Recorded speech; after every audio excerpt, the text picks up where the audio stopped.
How's it going? Dave from Comic Book Investments. So in this video, we're going to look at 5 keys that are dropping in price, coming down from their massive high highs and just going down, down, down, down. But maybe this is the end of their dropping. Maybe this is a good time to pick them up because maybe they'll be on the upswing. Maybe they'll continue to drop. Who's to say? I don't know. Let's jump right into it. First, we got the first appearance of Omega Red, X-Men number 4. This is the newer X-Men series. A 9.4 is down 79% from 288 back in August to now 61. A 9.6 is down 76% from 286 to 700. And a 9.8, a little over a year ago, sold for 707, now selling for 136. That is down 81%. It's big drops. Well, there's a lot of speculation that Omega Red was going to be in some MCU something TV show. Who knows? Always speculation. I believe he was in a scene, and his scene got either cut or he was in the script in this before they ever filmed. It got cut. Which one is it? I don't know. It might have been. I have no idea. I can't remember which TV show, which movie it was. It doesn't matter. He never showed up. Will he show up eventually? Possibly. Who knows? You never really know with these things. The Comic-Con just happened. They had a million announcements, a million different things. You know, I mean, Abomination is back and She-Hulk. I mean, who really saw that coming like 5 years ago? Yeah, recently people have said. So who's to say? Omega Red, still a cool character. So is it towards the end? I would say, judging by the graph, it looks like it's kind of leveling off. Still probably drop a little bit, but I wouldn't be too worried about it. I think it's now at around the point that it's at its bottom. All right, next we got Son of Kal-El number 1.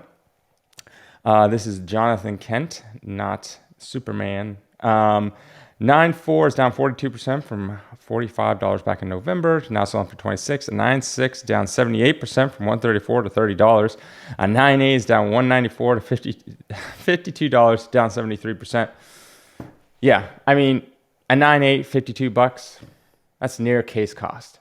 I mean, case cost, what do I say when I say case cost? I mean, to send this into CGC, to get it graded, to pay for shipping there, to pay for shipping back, insurance, all that jazz.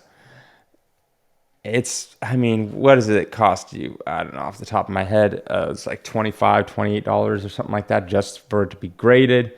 And then depending on where you live, like I'm on the West Coast, so I have to ship it all the way to East Coast. I'm looking at like, if I do it priority, you're looking at like $10, $12, something like that. And then you have to pay for shipping back. I mean, right there. And that's if you get a 9.8. I mean, this book was never going to be popular to begin with, and it will never be popular. I mean, well, never say never, but I would not bet on this book to ever be more than currently what it is now, $50. I mean, sure, maybe in like 3-5 years, it'll be like $100. Or maybe like if they come out with like a Jonathan Kent movie or something like that, it might go up a little more. This is not even his first appearance anyways.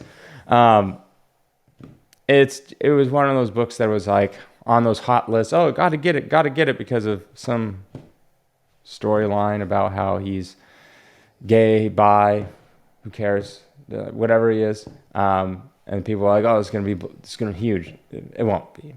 Like storylines usually don't make comics go up in value. I mean, think of all the great storylines that you have that don't have like some good first appearance in it. I mean, the ones that are off the top of my head, you got the Death of Green Goblin storyline. So you got 121 and 122. That's worth more than the ones around it, like 123, 124. Well, 124 is actually pretty expensive. It's first Man-Wolf. I guess you got Crisis, Infinite Earths, that storyline. So you get number 1, it's worth quite a bit, or Secret Wars, number quite a bit. But that's kind of like a first of that book also. Yeah, I can't really, I'm sure you guys will tell me, but there's like I want to even say Spider-Man 39 and 40 when they unmask Green Goblin, but then that's also the start of John Romita. So you got there. I guess you could say Spider-Man 33 is kind of a better story, or FF51. That has like a little bit better story, no real first appearances, and it's worth a little more than the ones around it, like a common. But again, not that much more. So I would never bank on a story-driven comic book to be worth a lot unless it's a number one or it's got some first appearances, and those characters end up being huge. All right, on to the next one. We got Marvel Point One. This is the first appearance of the new Nova. A 9.2 because there was no 9.4s. 9.2 is down 18% from $38 to $31. A 9.6 is down 55% from $150 to $68, and a 9.8 down from $323 to $80, 75%. Yeah, basically hitting around case costs. This is one of those things. Got some news. The Nova's going to be in it. Probably they're specking on this Nova versus the other Nova. I want to say, was his name Richards something? Riker Richards? I don't know. The original Nova from like 1976, 77, or was it 78? One of those in Nova number one. And obviously it didn't pan out. But if you look at the graph, it pretty much went up, and it's right back to where it was before. So just got a big spike. So whoever bought it for $323, that kind of sucks. Will it ever return to that price of $323 again? I would not bet on it, but who's to say? Who knows, really? The only way this would go up in value back to its highs of $323 for a 9.8, you gotta have a couple things going for it. Number one, I think his name's like Sam Alexander. Is that this Nova in this one? I don't know. I can't really remember. But you got to have a Nova movie come out, which I think is going to come out. And it's got to be this Nova. If it is this Nova, I could probably see coming back up, maybe even reaching that high point, because it's realistically $300 is not that much in the comic world.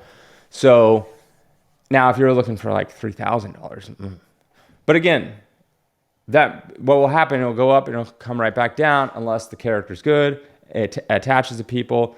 And people always say, it's like, well, why does it matter about movies and TV shows and stuff like that? When you just have a comic book, like, let's be honest, this Marvel Point One probably had a print run of maybe 50,000, maybe, probably even not that much, maybe 30, somewhere in there. Wasn't a big series, just like a kind of like a one-off sort of thing. So you got anywhere from 30 to say 50,000 print run.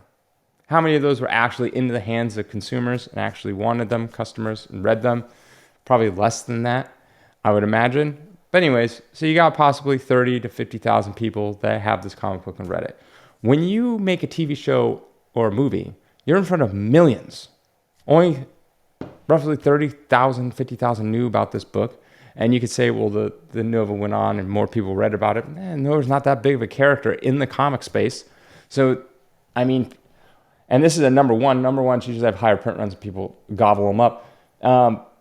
If Nova, I don't know, I'm sure he has a series right now, but I would imagine like a Nova comic book, if it was like issue, say 20 or something, random issue, whatever the newest one is, it's probably looking around 10 to 30,000. 30,000 if it's a kind of like a hit, 10 if it's like, not very well.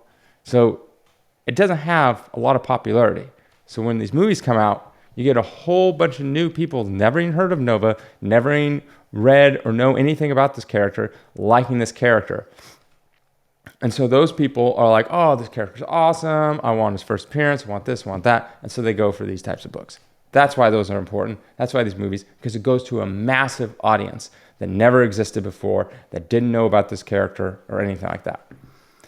All right, next we got Sith vs. Jedi. Number one, a 9.4 is down 61% from 355 to 140. A 9.6 is down 82% from 565 to 100.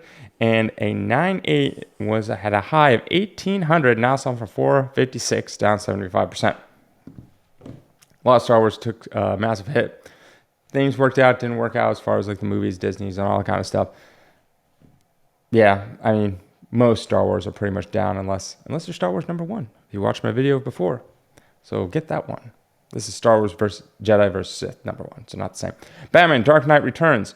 Number one, a 9.4 is down 20% from 300 to 240. A 9.6 is down 45% from 504 to 275. And a 9.8 once hit a high of $2,980, now selling for $1,350. That was down 55%. But if you look at the graph, you can see that's kind of leveled out.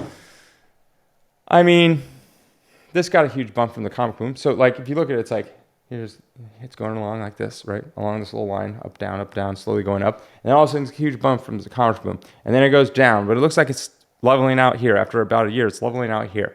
So even then, if you bought it literally before the comic boom, so a year and a half ago, you would still be higher, right? You'd still be double what it was before. So I put this on my top 80s spec books. I think it's a great, here's a storyline. But this also has some first appearance, has the first appearance of, well, technically the first appearance of the Dark Knight, the old man, Bruce Wayne. It's also got Frank Miller going for it. Classic storyline. It was like a lot of people view it as like one of the most influential, best comic book storylines of all time, let alone a Batman story. We got the first appearance of that girl Robin, some other things going on with it. Unique art style from Frank Miller when he was at his peak. So it's got a lot of things going for it beyond just the story. And it's not just like they've made multiple like cartoons, animated movies based off of this. I mean, they have an animated movie that's like 3 hours, 4 hours long, two-parter based off of this. So that's a great storyline. When they draw from this, and I think Batman vs Superman with Ben Affleck, they drew from this type of Dark Knight. So this to me, I put it on my top 80s books. I don't know I can't remember. It was like 9 or 10 or 7th place. But I still think this is a good book. I think people will always gravitate towards this book.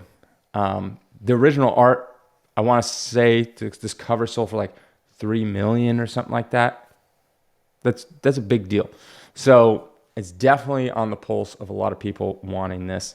So I think right now it's kind of leveled off at $13.50 for a 9.8.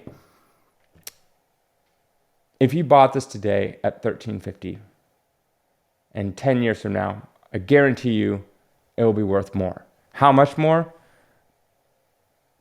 Probably like $2,000 at least in 10 years. Like at least that's the bare minimum in 10 years. I think it'll go from 13 to $2,000, right? In 10 years. That's bare minimum.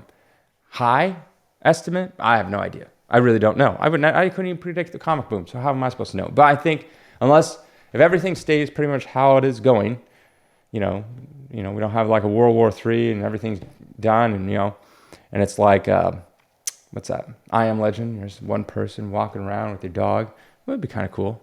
Wouldn't have to deal with people anymore. But you have to deal with zombies. But anyways,